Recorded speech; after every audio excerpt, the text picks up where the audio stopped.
by saying, I just checked out your Instagram page and your cosplay is absolutely amazing. So congratulations. Well, thank you very much. So I was wondering if you could tell us a little bit about how you got into cosplay. Like, was there a certain time in your life when you first started to cosplay, or did it just kind of happen gradually? It's kind of a mix of both. I distinctly remember the moment that I decided that I wanted to start cosplay. I was in high school. It must have been like year 9 or something, and I was in an IT class supposed to be doing my work, and I was on the internet and I found these group of American cosplayers that were making like Halo suits, like full Spartan suits of armor, and I was like, that is the coolest thing that I have ever seen, and I want to do that. And I kind of just like slowly fell into it from there. And I didn't wear my first costume until like 2014 after I'd graduated, and I just like, it was like a slippery slope. The first time I made something and put it on, and I walked up to the con, and I hadn't even entered the con yet, and everyone just like turned to watch me walk in my first ever costume. It was just like the most insane moment of my life, and I think like defining moment of my life, where I just was like, well, this is it. This is what I want to do. It's such an interesting thing, because I have a friend who does a lot of Star Wars cosplay, and I know that when he is working on something, it can take him months and months to design what he's going to do. Tell us a little bit about how that starts out for you when you decide what your next costume is going to be. How do you then sit down and start working on it? Oh, that's such a hard thing to kind of explain, because everything sort of starts as like an obsession of some kind. Like, I'm sure most people who cosplay will like completely relate to this, but I'll just like latch on to a specific character or like a specific costume design, and I'll just be like, this is the coolest thing that I've ever seen. And then you spend, like a month on Google, like finding every image and every 3D model and anything that you can get of the character, and you just start to like slowly accumulate little bits and pieces and like how you're going to do it, and then you start spending all of your money, and it kind of just, you begin, and it kind of just is this massive blur of just hyperfixation on the fact that you want to be this really cool thing at the end of it. You obviously had an interest in pop culture before you started to cosplay. What got you into pop culture in the first place? For me, I always grew up playing video games. Like, I wasn't allowed to have gaming consoles and stuff until I was a little bit older, when I pulled my parents' legs so hard to let them give me gaming stuff. But my mum used to read me and my younger sister Harry Potter, yeah, and like all of those sort of similar book series to us in bed every night. And that was kind of our ritual, was to like read these things that are now massive in pop culture as they were coming out every evening. And so from there we branched out into like when the Harry Potter movies were coming out, and then things sort of in the same vein. It just kind of naturally sort of fell into place. Now, when you're working on a costume, what kind of skills do you need to have? Because I know, for example, with my friend, he had to learn how to sew. He was brilliant with like what he calls the engineering side of things, so building a helmet out of metal or something like that, but he had to learn how to sew. What skills did you have to learn so that you could cosplay and make your outfits from the start? Literally so many things. I'm really lucky. Growing up, my dad's a handyman, so he's always done like construction stuff, and my mum used to be a graphic designer, so like growing up I was always sort of making and doing artistic things, so it was kind of a little bit easier for me to just like dive in and be like, I have the confidence to learn these skills. So I had to teach myself how to sew, I had to teach myself how to, make things out of 3D.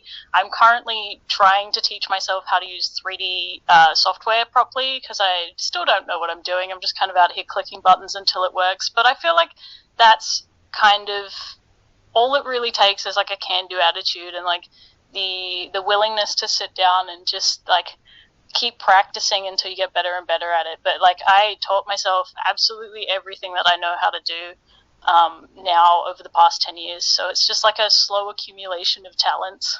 Yeah, and I'm looking at some of your costumes now, especially some of the ones that you've done recently with armor and things like that. How difficult is that for you to make the armor, but also to make it look so realistic? Like, I'm looking at some of your outfits here, and I could not tell the difference between them and what you would see in a game or see in a movie.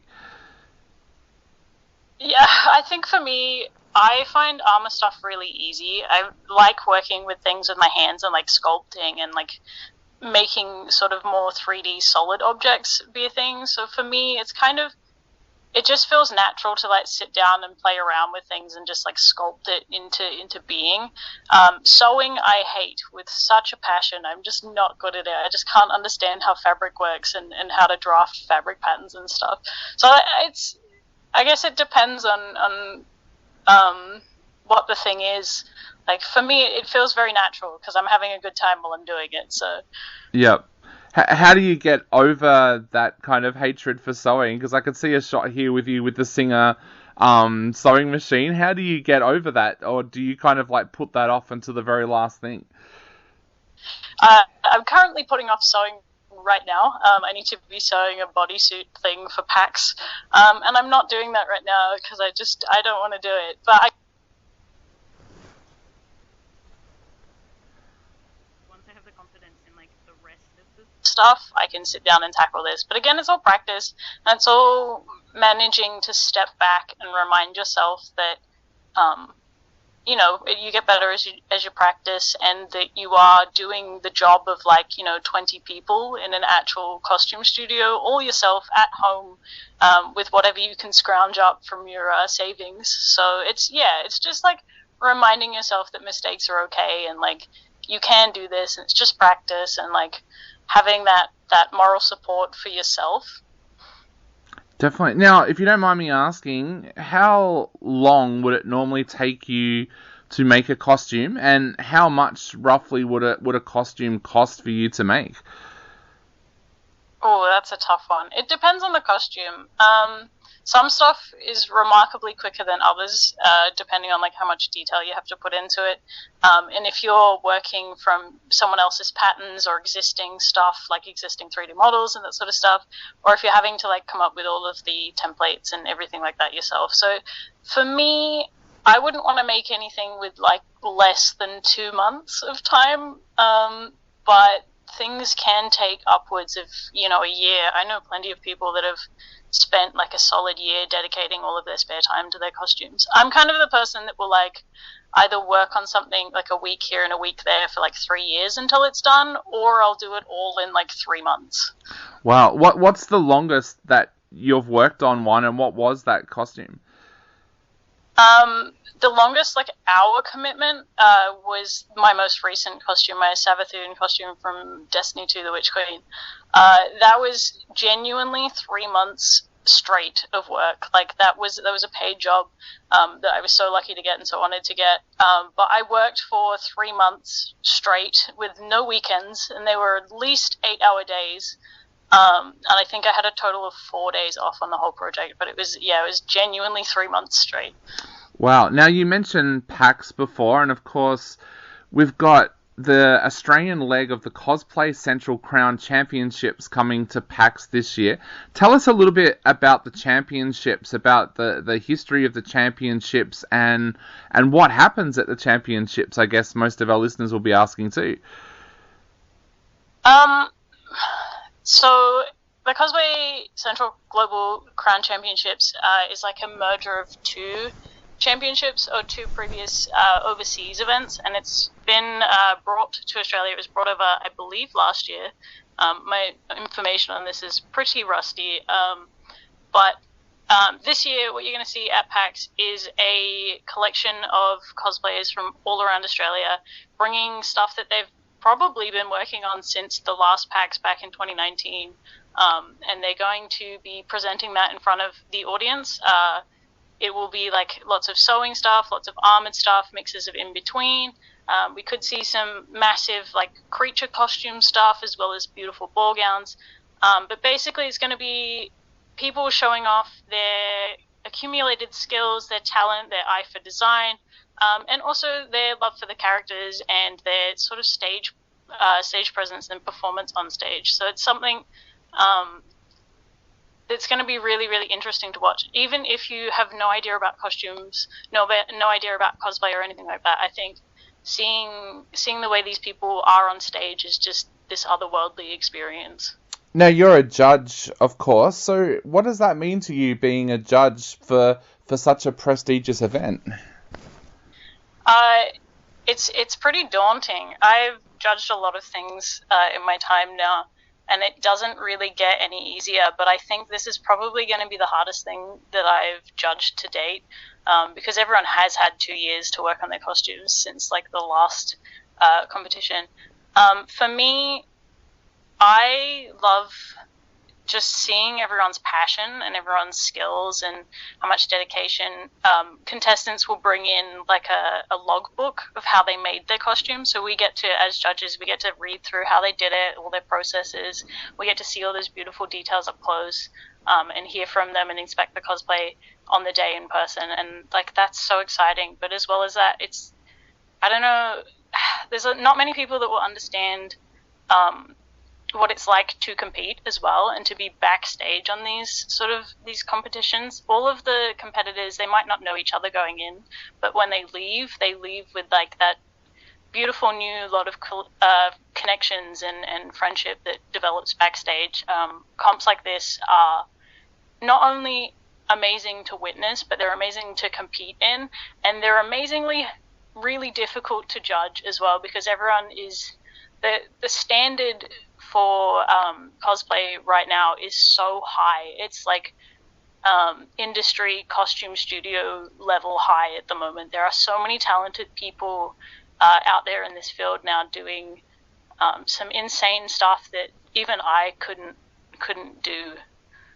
Wow. And so I hope I'm allowed to ask this question, but as a judge, what do you look for in a costume for a winner, for example? Like, what is there something that you look for in each costume when you're judging it?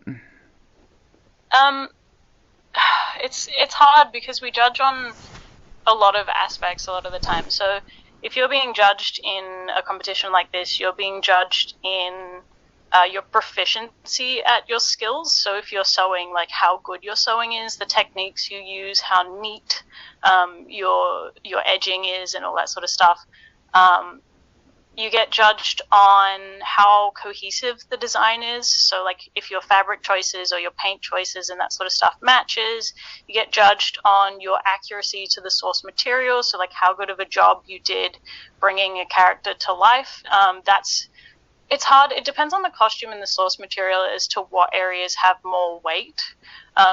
Sometimes it's really challenging to bring something that is like 2D or like anime cartoon sort of stuff to life and bring it to like a more realistic human body and that sort of stuff like that. So it's a mix of all of the different skills that go into it and to what level of quality you can do.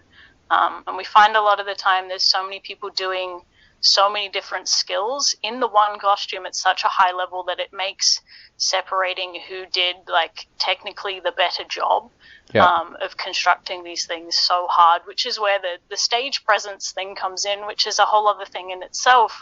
You get judged on the day of how in character and how well you move in your costume and how much you sell it to the audience. So it's a very daunting job to ever judge a cosplay comp.